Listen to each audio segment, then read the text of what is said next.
Hello everyone, कैसे हैं आप लोग। आज हम बात करेंगे मैटर के बारे में। Matter in our surrounding, this is first chapter of 9th class. तो मैटर क्या है? Everything that we see around us is matter, चाहे वो बेड है या व्हीकल है, buildings, books, copy, laptop, everything, air, water, oil, घी, everything that we can see and feel around us is matter or is made up of matter.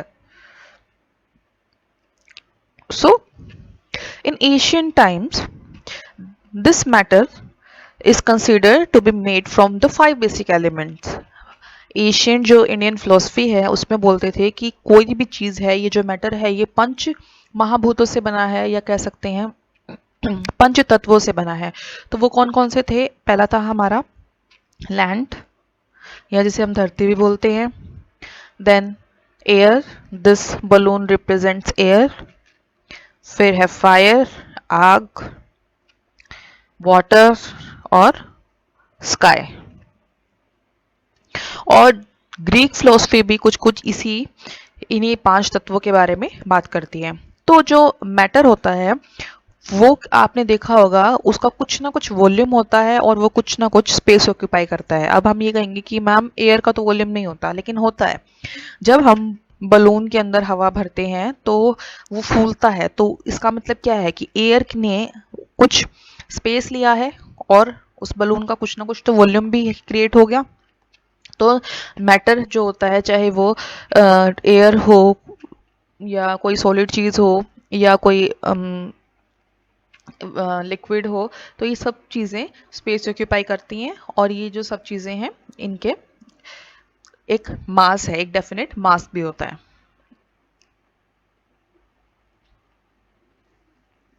तो इस chapter में हम बात करेंगे फिजिकल नेचर ऑफ मैटर के बारे में। जो मैटर है उसका फिजिकल नेचर भी होता है और उसका केमिकल नेचर भी होता है, लेकिन इस चैप्टर में हम बात करेंगे फिजिकल नेचर के बारे में।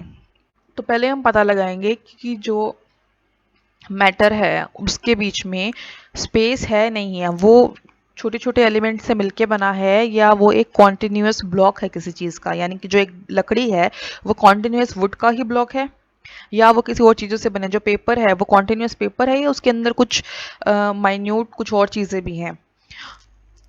उसके लिए हम क्या करेंगे, हम एक ग्लास में 50 ml ऑफ वाटर लेंगे और उसके अंदर 1 टेबल स्पून ऑफ सॉल्ट डालेंगे और उसे हम मिक्स कर देंगे। तो जब हम उसे मिक्स करेंगे तो हम देखेंगे कि जो सॉल्ट है वो वाटर में डिजोल्व हो चुका है, तो वो कहाँ चला गया। और हम देखेंगे कि जो वाटर लेवल है उसके अंदर भी जो वॉल्यूम है वो अप नहीं होगा, मतलब जो वाटर लेवल है वो इंक्रीज नहीं हुआ है, तो वो कहाँ चला गया। एक्चुअल में जो भी कोई मैटर होता है, चाहे वो सॉलिड हो, चाहे वो लिक्विड हो या गैस हो, उनके बीच में गैप होता है, और उन गैप्स के अंदर जो दूसरा वाला पार्टिकल होता है, यानी कि इस केस में वाटर के मॉलिक्यूल्स के अंदर या वाटर के पार्टिकल्स के अंदर सॉल्ट के पार्टिकल्स जाके बैठ गए हैं और वो हमें दिखाई नहीं दे रहे।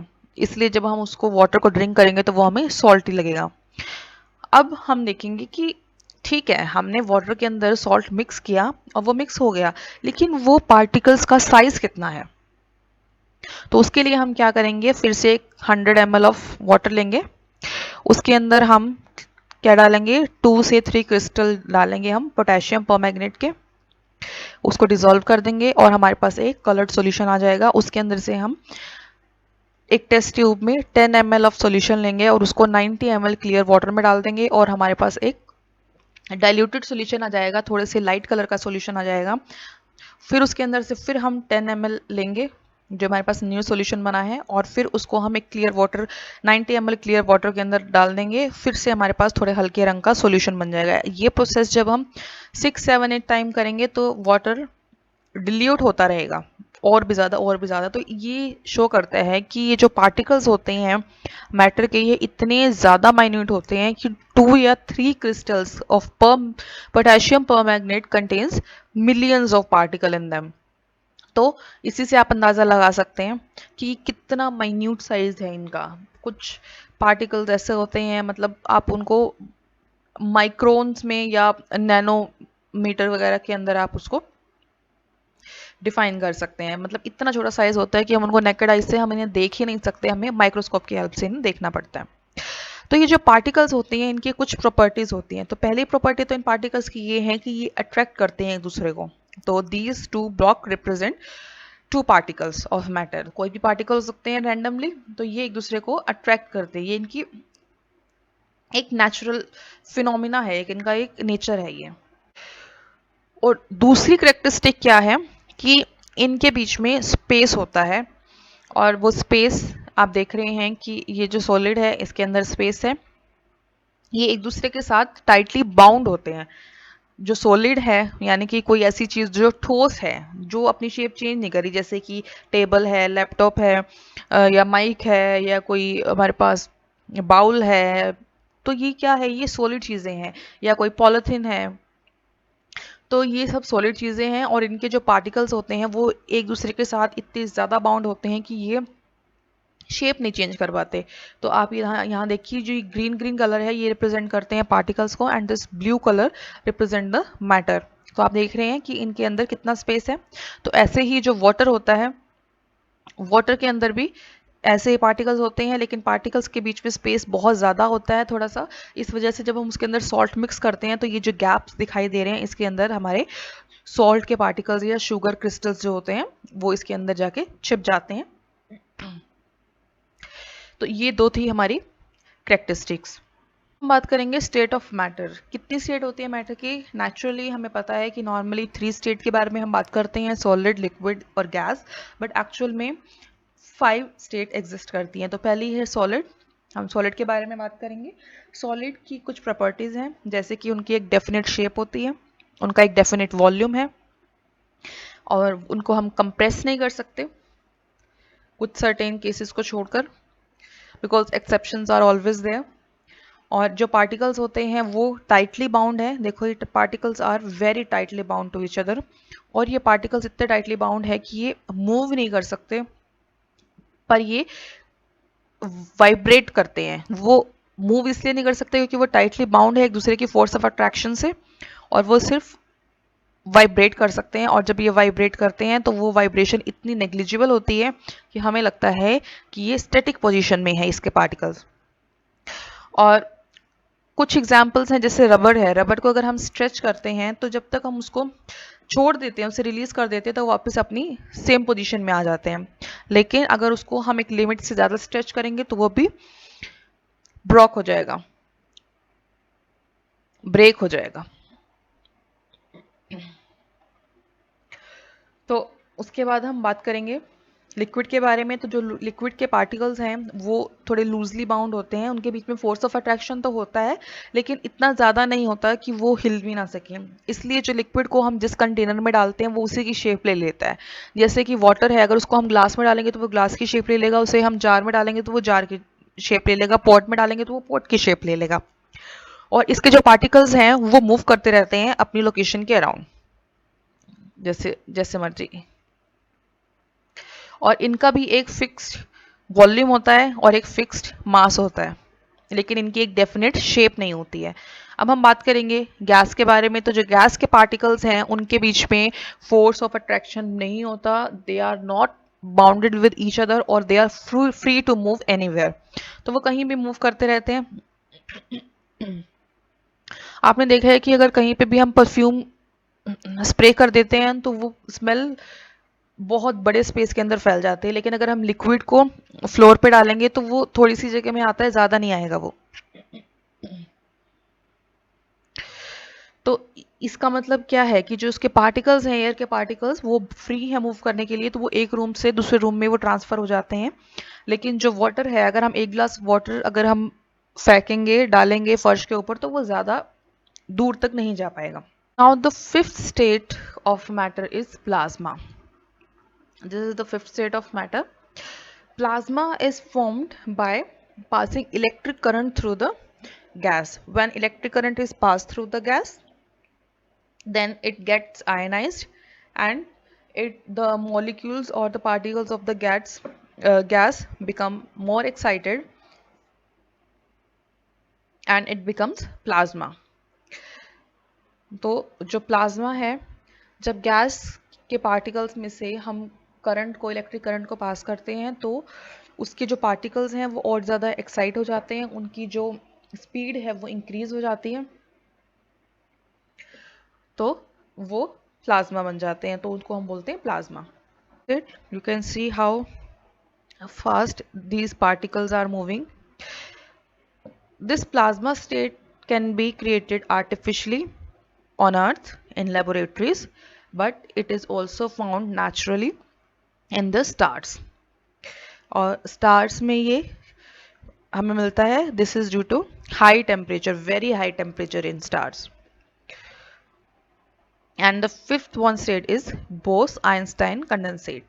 तो Bose-Einstein condensate में क्या होता है, जो गैस होती है उसको बहुत लो डेंसिटी पे और बहुत ही लो टेम्परेचर पे उसको कंडेंसेट किया जाता है, near about absolute zero, that is -273.15 degree Celsius, यानी कि 0 डिग्री केल्विन की बात हम कर रहे हैं. तो हमारा बोस आइंस्टाइन कंडेंसेट रेडी होता है. तो ये थी हमारी 5 स्टेट्स ऑफ मैटर. अब हम बात करेंगे कि हम इन स्टेट्स को कन्वर्ट कर सकते हैं एक दूसरे के अंदर. Are the states are interconvertible? Yes, we can change the state of matter. When we heat a solid substance, then it will get converted into water or liquid, and when liquid is heated, then it gets converted into gas, and when we cool the gas it become liquid, and when we cool the liquid it become solid.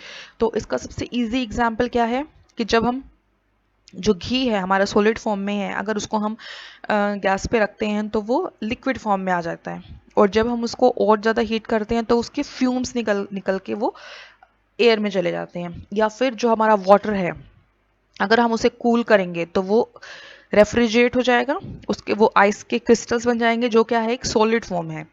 तो हमने जब उसको हम बाहर room temperature पे ले आएंगे तो यानी कि हम उसे हीट प्रोवाइड कर रहे हैं, जो हीट उसको रेफ्रिजरेटर में नहीं मिलती. तो वो हीट प्रोवाइड करने से क्या हो जाएगा, वो लिक्विड में कन्वर्ट हो जाएगा वाटर, और जब हम वाटर को बॉईल करते हैं तो वो गैस में कन्वर्ट हो जाता है, यानी कि वाटर वेपर में कन्वर्ट हो जाता है, which is a form of gas. और गैस से लिक्विड में हम कन्वर्ट करने का एग्जांपल हमारे पास है लिक्विफाइड पेट्रोलियम गैस, जो हम कुकिंग गैस यूज़ करते हैं हमारे घरों में सिलेंडर्स के अंदर. तो उसके अंदर क्या होता है, जो गैस होती है पेट्रोलियम गैस, उसको लिक्विड की फॉर्म में उसको इतना ज़्यादा कंप्रेस कर दिया जाता है, उस पर इतना ज़्यादा प्रेशर अप्लाई करते हैं कि जो उसके जो पार्टिकल्स हैं वो बहुत क्लोज आ जाते हैं और वो लिक्विड फॉर्म में आ जाते हैं, और फिर उसको हम सिलेंडर के अंदर भर देते हैं. और जब हम नॉब को ऑन करते हैं, अपना सिलेंडर ऑन करते हैं, अपनी गैस के नॉब को ऑन करके जब हम उसके अंदर कुछ खाना कुक करते हैं तो वो पाइप के थ्रू लिक्विड से सॉलिड, वो लिक्विड से गैसियस फॉर्म में आ जाता है और फिर वो बर्न होना स्टार्ट हो जाता है. और जो लिक्विड से, और दूसरा एग्जांपल है गैस से लिक्विड का, परफ्यूम बॉटल्स. जो हमारी परफ्यूम होता है ना, वो भी गैस होती है, और उस गैस को लिक्विड की फॉर्म में उसको, उस मॉलिक्यूल्स को, गैस के मॉलिक्यूल्स को इतना ज़्यादा प्रेशराइज करके पास लाया गया होता है कि वो लिक्विड फॉर्म में कन्वर्ट हो जाते हैं, और फिर उनके अंदर उसको हम किस में डालते हैं, हम उन बॉटल्स में डाल देते हैं, परफ्यूम की बॉटल्स में, डीओ की बॉटल्स में जब हम डालते हैं उसको, तभी तो वहाँ पे लिखा होता है ना कि please keep it in cool place and please don't expose it to the direct sunlight और डायरेक्ट हीट. तो उससे क्या होता है, जैसे ही उसको हीट या सनलाइट मिलेगी या किसी भी टाइप की उसको गर्मी मिलेगी तो वो उसके पार्टिकल्स एक्साइट हो जाते हैं और वो बाहर निकलने की कोशिश करेंगे. अगर वो बाहर नहीं निकलेंगे तो बॉटल में ब्लास्ट हो जाएगा. और लिक्विड से सॉलिड का जो एग्जाम्पल है वो है वाटर. जब हम वाटर को रेफ्रिजरेट करते हैं तो वो लिक्विड से वो क्रिस्टल बन जाता है. तो जब हम एक स्टेट से दूसरी स्टेट में कन्वर्ट करते हैं किसी भी चीज़ को, तो उसको हम क्या बोलते हैं, उन सब के लिए अलग अलग नाम है. आइए देखते हैं कैसे. जब हम सॉलिड से लिक्विड में कोई चीज़ कन्वर्ट करते हैं उसको बोलते हैं मेल्टिंग. यानी कि जब हम बोलते हैं ना आइस मेल्ट हो रही है, तो मतलब आइस वाटर में कन्वर्ट हो रही है. लिक्विड से जब हम गैस में कन्वर्ट करते हैं उसको बोलते हैं इवेपोरेशन. और जब हम गैस से सॉलिड में कन्वर्ट करते हैं उसको बोलते हैं डिपोजिशन। कभी गैस से सॉलिड में देखा आपने देखा जो हमारे वेफर्स के पैकेट्स होते हैं उनमें हवा भरी होती है। एक्चुअल में क्या होता है, जो CO2 गैस होती है उसको जो हम कंप्रेस करते हैं उसके मॉलिक्यूल्स को, तो वो लिक्विड में कन्वर्ट नहीं होते, वो डायरेक्ट सॉलिड में कन्वर्ट हो जाते हैं, जिसको हम बोलते हैं ड्राई आइस। सुना होगा आपने नाम ड्राई आइस। और जो ये ड्राई आइस है ये फायर एक्सटिंग्विशर्स में भी यूज की जाती है। तो ये तो जो ड्राई आइस है वो डायरेक्ट एक CO2 गैस है जो कि सॉलिड में कन्वर्ट कर दी जाती है, और वो वेफर्स के अंदर भी डाल देते हैं उस ड्राई आइस को, ताकि जो हमारे वेफर्स हैं वो खराब ना हो। और जब वो रूम टेम्परेचर पे आते हैं तो वो जो गैस होती है, जो ड्राई आइस होती है, वो क्या हो जाती है, वो गैस में कन्वर्ट हो जाती है। इसलिए वो फूले फूले से हमें अपने जो वेफर्स के पैकेट्स होते हैं, लेस के पैकेट्स होते हैं, वो हमें लगता है कि वो फूले हुए हैं, कि उसके अंदर हवा भरी हुई है। अब सॉलिड से जब हम गैस में डायरेक्ट कन्वर्ट करते हैं उसको बोलते हैं सब्लिमेशन। अब वो कैसे होता है, हमारे घर में आपने देखा मंदिर में कपूर की गोलियां रखी होती हैं, तो वो जो कपूर की गोलियों को अगर आप किसी बॉक्स वगैरह में नहीं रखेंगे तो वो मम्मी बोलते हैं कि वो उड़ गई है वो, या उसको आप कभी देखिएगा, उसको ऐसे ही आप ओपन में रख दीजिए, आप उसको देखेंगे कि नेक्स्ट डे आप देखेंगे तो आपको वो मिलेगी ही नहीं। और कभी कभार तो क्या होता है कि आप 6-7 आवर्स के बाद देखेंगे तो आपको वो टैबलेट वहाँ पे मिलेगी ही नहीं, वो डायरेक्ट फ्यूम्स बन चुके होंगे उसके, और वो एयर में डिसअपियर हो जाते हैं। इस प्रोसेस को बोलते हैं हम सब्लिमेशन। और जब हम गैस से लिक्विड में कन्वर्ट करते हैं, जो मैंने अभी आपको LPG गैस का एग्जाम्पल दिया था और मैंने आपको DO के बॉटल का एग्जाम्पल दिया था, इस प्रोसेस को बोलते हैं हम कंडेंसेशन। और जब हम लिक्विड से सॉलिड में कन्वर्ट करते हैं उसको बोलते हैं हम फ्रीजिंग। अब मेल्टिंग पॉइंट क्या होता है, वो टेम्परेचर जिस टेम्परेचर पे कोई सॉलिड लिक्विड में कन्वर्ट हो जाए उसको बोलते हैं उसका मेल्टिंग पॉइंट। हर ऑब्जेक्ट का मेल्टिंग पॉइंट अलग अलग होता है। जैसे वाटर है, वाटर का मेल्टिंग पॉइंट है 0 डिग्री सेल्सियस, लेकिन किसी और सब्सटेंस का 0 डिग्री से ज़्यादा भी हो सकता है, 0 डिग्री से कम भी हो सकता है। एक और एग्जांपल हम लेते हैं, लाइक आयरन, लोहा होता है ना, लोहे को जब हम मेल्ट करते हैं उसको हम मेल्ट करते हैं बहुत ज़्यादा हाई टेम्परेचर पे, उसका मेल्टिंग पॉइंट है 1538 डिग्री सेल्सियस। जब हम 1538 डिग्री सेल्सियस का टेम्परेचर उसको प्रोवाइड कराएंगे ना लोहे को, तब वो सॉलिड से लिक्विड में कन्वर्ट होता है। हम बात करते हैं बॉइलिंग पॉइंट की। तो बॉइलिंग पॉइंट क्या होता है, जिस टेम्परेचर पे कोई लिक्विड गैस में कन्वर्ट हो जाता है उसको हम बोलते हैं बॉइलिंग पॉइंट। लाइक जो वाटर का बॉइलिंग पॉइंट है वो है 100 डिग्री सेल्सियस, और जो ऑयल्स हैं इनका बॉइलिंग पॉइंट बहुत कम होता है। ऑयल्स का बॉइलिंग पॉइंट होता है 35 degree Celsius to 36 degree Celsius या 38 डिग्री सेल्सियस। तो इसी रेंज में ये बॉयल हो जाते हैं, ये गैस में कन्वर्ट हो जाते हैं जो ऑयल्स होते हैं। So standard unit of temperature, जब भी हम टेम्परेचर की बात कर रहे हैं कि किसी का टेम्परेचर इतना है, किसी का बॉइलिंग पॉइंट इतना है, किसी का मेल्टिंग पॉइंट इतना है, तो ये क्या है, ये टेम्परेचर। हम बोलते हैं ना आज गर्मी ज़्यादा है, आज कम है, तो टेम्परेचर के बारे में हम बात कर रहे हैं। तो जो स्टैंडर्ड यूनिट है टेम्परेचर की वो है केल्विन, लेकिन आपने देखा होगा कि हम जनरली फ़ारेनहाइट में या डिग्री सेल्सियस में बात करते हैं। तो जो 0 डिग्री सेल्सियस है वो होता है 273.15 केल्विन। और आपसे मैंने अभी इसी वीडियो में बात की थी एब्सोल्यूट जीरो के बारे में, तो एब्सोल्यूट जीरो होता है -273.15 डिग्री सेल्सियस, यानी कि एब्सोल्यूट जीरो यानी कि 0 केल्विन की बात हो रही है।